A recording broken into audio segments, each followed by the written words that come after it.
Good evening, you're watching Estuary News, I'm Hugh Riches. Tonight, a murder inquiry underway after the discovery of a body near Barton, the future of Louth Cattle Market and Hull's African heritage. And later in tonight's programme, I'll be talking to Stacy Blackwell about making students more active in Lincolnshire. And before that, Carl Elliot tells me about his new role at the Beverley Building Society.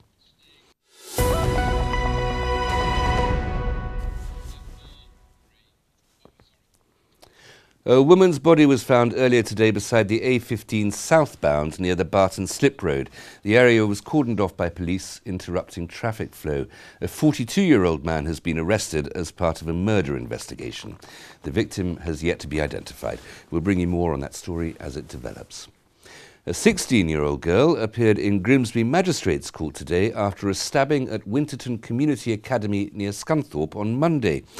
Joy Simon, a welfare officer at the school, suffered life-changing injuries in the incident. The girl, who can't be named for legal reasons, is charged with attempted murder and the offence of carrying without good reason a blade or sharply pointed article on school premises. She was remanded in youth custody to appear in Hull Crown Court on Friday. Council officials will meet tonight to discuss the future of the livestock market in Louth.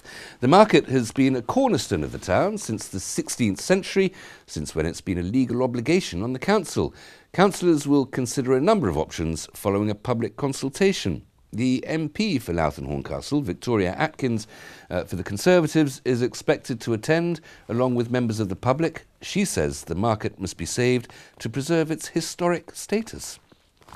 The MP for Beverley and Holderness, Graham Stewart, has received assurances from Northern Rail that the Bridlington to Sheffield service will continue to stop at Beverley. The decision has been made as part of a new timetable from May 2018, now being finalised by Network Rail. The operator previously said it would be axing Beverley's direct train service to Doncaster and Sheffield as part of timetable revisions. It would have increased journey times by up to 25 minutes. A huge flock of more than 100 mosaic birds has taken flight in Hull. They're part of a 6-month project of 26 artists teaming up with people from across the region to create the installation. It's now on display at Hull Paragon Station as part of the City of Culture celebrations. Nikki Tudor is one of the artists to take wing. When we were setting up on Monday, the reactions that we were getting were incredible. People absolutely loved them. They'd never seen anything quite like this before. And I don't think anyone has, to be honest. It's different, it's new, and it suits the environment here. It's really beautiful. We had 5 workshops within the city, and people got together. These were novices, they'd never done it before, and some of us helped them. And they have created the most fantastic selection of mosaic birds. Everyone is different. They're all beautiful. A new exhibition has opened in Hull, telling the story of the city's residents of African descent. Our Histories Revealed, African Stories in Hull and East Yorkshire, opened last night at Hull History Centre. It charts Africa's influence on the area's culture. It's part of Black History Month, which runs throughout October. Gifty Burrows is the project lead and also the chair of trustees for the Wilberforce Monument Fund. The biggest learning has actually been the volume of things that we found, because when we started this project we had no idea as to what we would find, and we set the age, the timeline as 1750s because I wasn't quite sure that we'd get anything from 1750 itself, and we found a wealth of information and stories that go through the ages, and it's very surprising to realise that people have been here for as long as the beginning of that, that focus, even beyond. But we had to concentrate it from a certain time frame. People can find out about stories from people that are famous and quite ordinary. So there's stories with Clive Sullivan that everybody's more familiar with, but there's family stories that people have engaged in. People have brought their own stories throughout the project's length. A Scunthorpe charity is on a mission to raise funds for disadvantaged young people. Magic Moments for Autistic Kids offers care and support for people suffering from autism. They have service users aged between 2 and 29. The charity recently received a donation of £15,000 from the Star Wars themed fundraisers Sentinel Squad, but founder and chair Pat Ebbs says more money is always needed. Magic Moments has been going for 15 years and like all charities at the moment, finding funding is very difficult, especially for small charities. And unfortunately, autism is not very high up on people's giving list.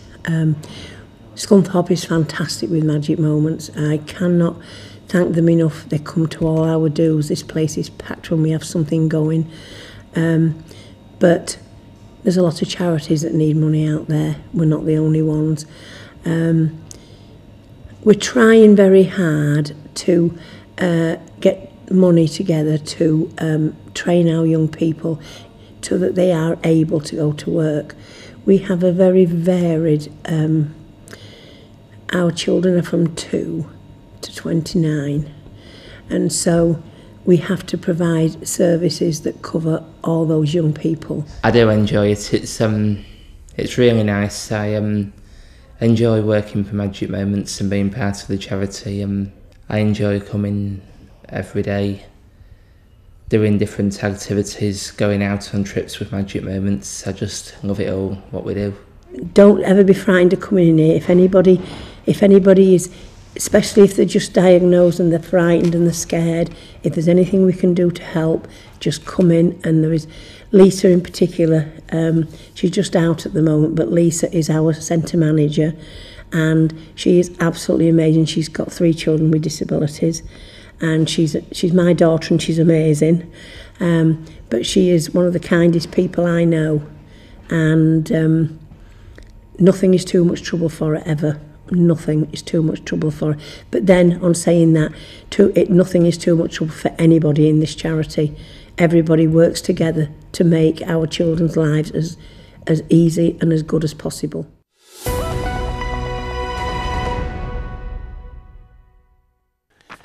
Beverley Building Society has a new Chief Executive Officer. He is Carl Elliot, and he is with me now. Carl, welcome. Congratulations. Thank you. Good evening. How long have you been involved with building societies? Well, building societies, I started my first job at a building society in Darlington in 1993 as a graduate trainee. So I guess on and off all through my career. It's great to be back into the building society sector. I took a bit of time out, worked for some Friendly Society life insurance businesses for a good few years, but back now as at the helm of Beverley Building Society, so it's fantastic. Beverley Building Society is quite local, quite precise, quite specific. It's not one of the big boys, really. No, not one of the big boys. Very much a community business. It's been in the heart of Beverley for 151 years. So we had a big celebratory year last year, 150th anniversary, but very much focused on looking after customers in and around the Beverley area and the East Riding. And doing what we can in the community also to support the good works of the community in that area as well. What's the merit of being a building society rather than a bank?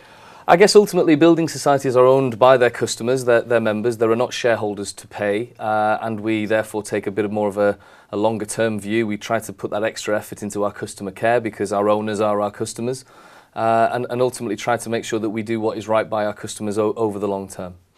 Now, the housing market, you're primarily involved in helping people buy their homes and own their homes. The housing market has changed a bit since, I don't know, the last 40 years, certainly, in that then you'd spend, 10 times your annual income to buy a house. Nowadays, you have to spend 30 or 40 times your annual income to buy a house. Yeah, undoubtedly, housing in real terms got more and more expensive. I guess ultimately it is still affordable. There are still, certainly in this region, very affordable properties for people starting out and for developing and growing their families. But we do have this constant challenge. It would be good to see more affordable supply into the housing market. We as a building society are here to try and help families and people get into their first homes and their new homes and move their families up through the ladder, and we do what we can, but clearly it has to be affordable for them in the first place. What we don't want to encourage is irresponsible lending on our part or borrowing on behalf of our customers. So we're very careful to ensure that they can afford the loans that they take out with us, and then we look after them over the period of time. Now, I'm going to try to give you a helpful question here, but the fact is that we're all a little bit suspicious and cynical about people involved in the finance industry since 2008, Sure. when, as far as I can tell, they stole all our money. But the Building Society, that whole tradition and culture, has always been slightly separated from... It's not really part of the city, as it were, in any way, is it? Not really. Again, as I said, we're very much run from within our community and for the people of our community. But we take, I guess, our responsibilities very seriously. We try to ensure that we don't lend in such a way that puts our customers in a difficult circumstance. And we also think about the longer term. So we don't just look at the good times. We try to think about what it might mean in the bad times and whether they'll still be able to afford that. And no doubt about the boogie. Absolutely. Very good. In the question of this, being part of the community, there's something going on this weekend, I think. There is. We're supporting the Beverley Food Festival this weekend. On Sunday, there'll be up to 30,000 people descend on Beverley. It's a very popular event, part of the City of Culture events this year. I think it actually won an award last year as one of the most popular events in the region. We will be doing work there with a cake stall and a stormtrooper, and trying to encourage kids to come along and decorate. When you say a their own stormtrooper, we're talking about Star Wars here, not Germany. Absolutely. Okay. Yeah, a Star Wars stormtrooper, so the kids can have their photographs taken, do some face painting, decorate some cakes, all for good causes. So we're trying to raise as much money as we can for charities in the local area. It's a fairly exciting way to start a new job, Carl, I would Absolutely. imagine. Looking forward to it. I hope you enjoy it, and congratulations, and I hope you enjoy the weekend. Thank you for very coming in. much. Dan will bring us all the sports news after the break, and I'll be talking to Stacy Blackwell about making students a little more active in Lincolnshire.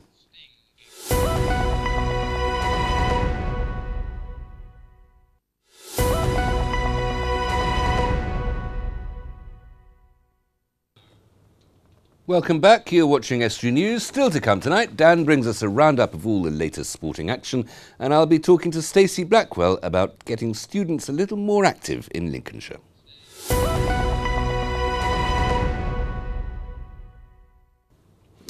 A series of free walking sports sessions will be held in Bridlington for the first time next week. It's part of Older People's Day, which aims to encourage people to get fit and active regardless of ability. The day is celebrated nationally on the 1st of October to coincide with the United Nations International Day of the Older Person. Older than what, I wonder? A free walking netball session will be held at East Riding Leisure Bridlington on the 2nd of October from 1 p.m. to 2 p.m. and a walking football session will be held at the same venue on Wednesday the 4th of October from 1 to 2 in the afternoon. East Riding Council's organisers hope the free sessions will lead to regular fixtures in the town. Time now for some big questions from little people, this week featuring children from the Stallingborough Primary School telling us what they think the Invictus Games are all about. It's where people from war who have been hurt, they go to do a mini Olympics. Prince Harry founded the Invictus Games at the beginning of 2014, and the word Invictus means unconquered. It's for the injured and hurt people of the world that were in the army. It is an international Paralympic event, and over 400 competitors will take part. They're for the soldiers who haven't got arms or haven't got legs and who are hurt, and then they're going to the Invictus Games to get better again, or to do the stuff like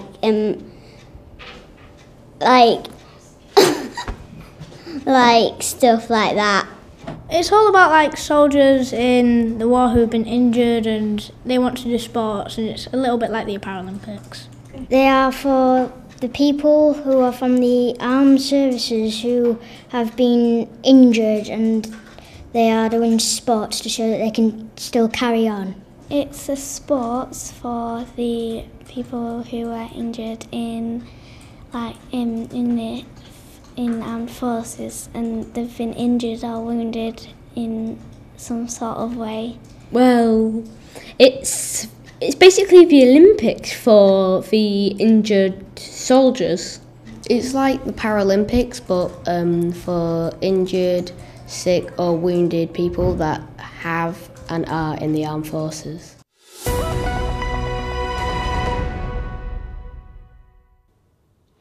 A college in North Lincolnshire, specifically North Lincolnshire College, has been given funding by Sport England and the National Lottery to get students to be a little more active. And I'm joined now by Stacy Blackwell to tell me more about what's coming up. Stacy, welcome. Hello. So first of all, how did you get the money? So we've been awarded 2 years of funding from Sport England and the National Lottery to get students involved in physical activity. So the money will give us the opportunity to provide activities that they necessarily wouldn't get involved in. And what are you spending it on? So currently we've got money allocated for facilities, for specialised coaches to come in and deliver, and equipment as well. So if there's any equipment the college hasn't currently got, we can get that in and provide the bespoke sessions that the students are after. The activities that you're organising sound fantastic. Could you just give us a little bit of a review of what it is that you're providing for these lucky students? Yeah, I mean, today, as a brilliant example, we did a taster archery session. Archery? Yeah, so it was like the soft archery, so it was outside. So if you wanted to get them to be a bit more active and moving a bit faster, a bow and arrow is quite a good incentive. Yeah, definitely. I mean, because it's upper body strength that it affects ultimately, and some of them like real... Pointed in the right direction, you get them running quite fast as well. Definitely. So there was 129 students that actually engaged in that activity I bet today. there were. I'm not in the least bit surprised. Who doesn't want to... Everybody's got a bit of Errol Flynn in them, haven't they? Who doesn't want to go and shoot a bow and arrow? They were all Robin Hood pros today. Were they? Oh, what fun. How fantastic. Yeah. Okay, so anyway, archery, forgive me. I'm obviously very enthusiastic about that one. Yeah, we've done a big orienteering course as well, so it was an introduction around the college. Yeah, you can keep that one. Yeah, so all the students could do it in their class group, so they were competing against all the other classes in college, so they've got like prizes that are going to be announced this week. So the majority of the students within college took part, and they were against the clock as well, so students that wouldn't necessarily get a brisk walk on or even a jog, they were running around college because they just wanted to get the best time and compete against everybody else in college. One or two other activities. I think you mentioned sailing.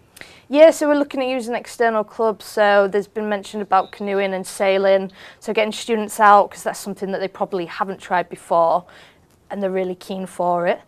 And we're looking at putting on horse riding sessions as well, working with Thorpe Meadows Equestrian Centre to try and put some tasters on, and getting some martial arts instructors in as well to do some self-defence classes. So emphasise the self-defence, for not teaching the young to be violent here. No, just look after themselves.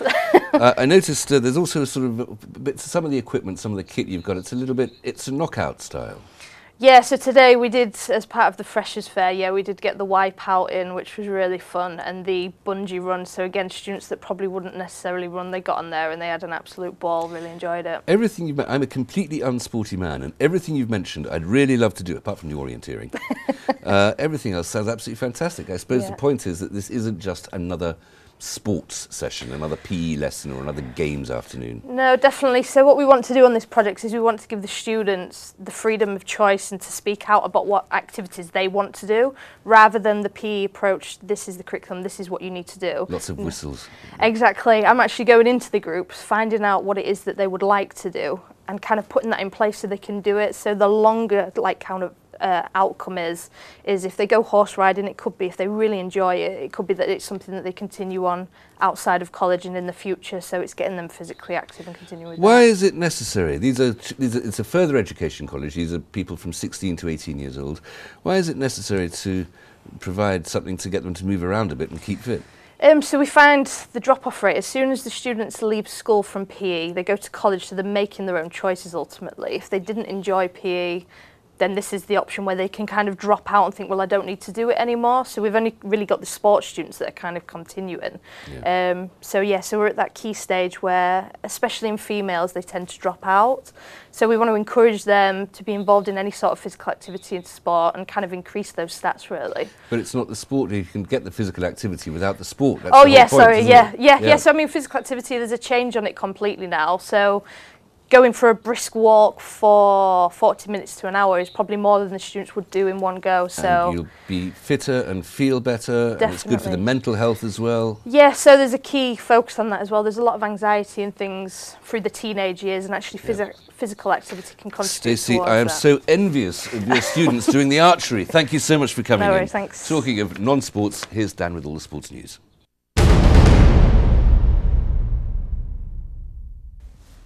Hull City's run of games without a win has now stretched to 5. They lost 2-1 at home to Preston North End last night in a result that leaves the Tigers just 3 points clear of the Championship relegation zone. Jared Bowen scored City's only goal before Callum Robinson scored an 89th minute winner for the visitors. Following the game, a despondent Leonid Slutsky spoke to the press.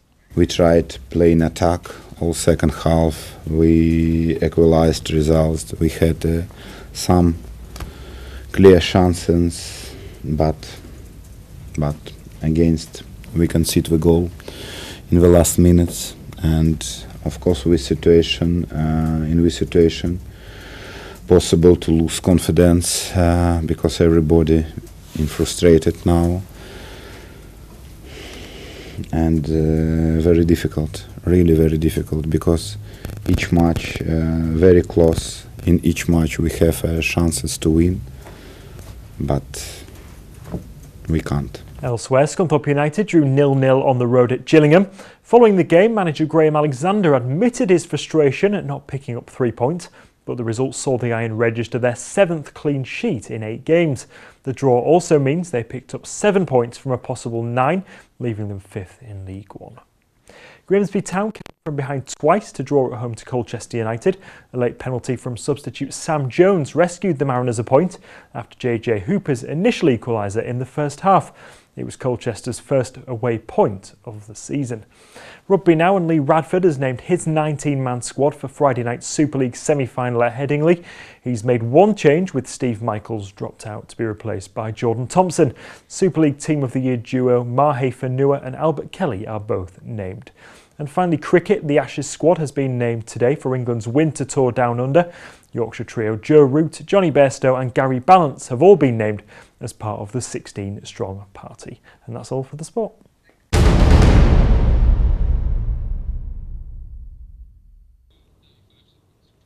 Thanks very much, Dan. That's all from the news for tonight from us. My thanks to Stacey and to Carl for coming in as our guests.